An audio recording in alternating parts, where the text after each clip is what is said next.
శ్రీ సత్యసాయి జిల్లా హిందూపురంలో ఎమ్మెల్యే బాలకృష్ణ పర్యటిస్తున్నారు. ఎన్ఆర్ఈజీఎస్ పథకం ద్వారా ₹1 కోటి నిధులతో బసవన్నపల్లి నుంచి భరత్ నగర్ వరకు రోడ్లు పనులను ప్రారంభించారు. వాటితో పాటు మరికొన్ని అభివృద్ది పనులకు శ్రీకారం చుట్టారు. ఈ క్రమంలో బసవన్నపల్లి వద్ద రోడ్లపైకి వచ్చిన అభిమానులు, కార్యకర్తలు బాలకృష్ణకు మంత్రివర్గంలో చోటు కల్పించాలని ప్లకార్డులు పట్టుకుని నినాదాలు చేశారు.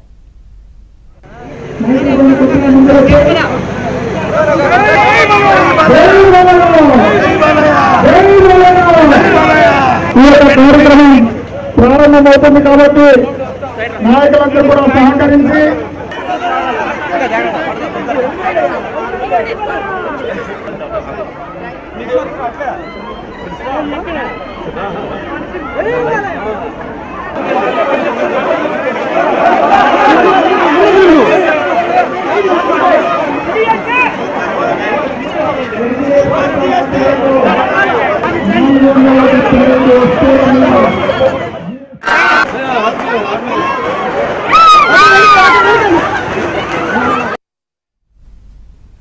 భవిష్యత్తుకు పునాది వేసింది స్వర్గీయ ఎన్టీ రామారావు అని హిందూపురం ఎమ్మెల్యే బాలకృష్ణ అన్నారు.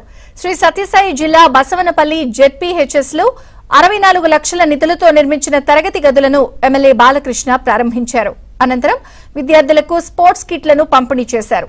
విద్యార్థులు భారతదేశ పౌరులుగా ఎదగాలని, ఉపాధ్యాయులకు తల్లిదండ్రులు మంచి పేరు తీసుకురావాలని అన్నారు.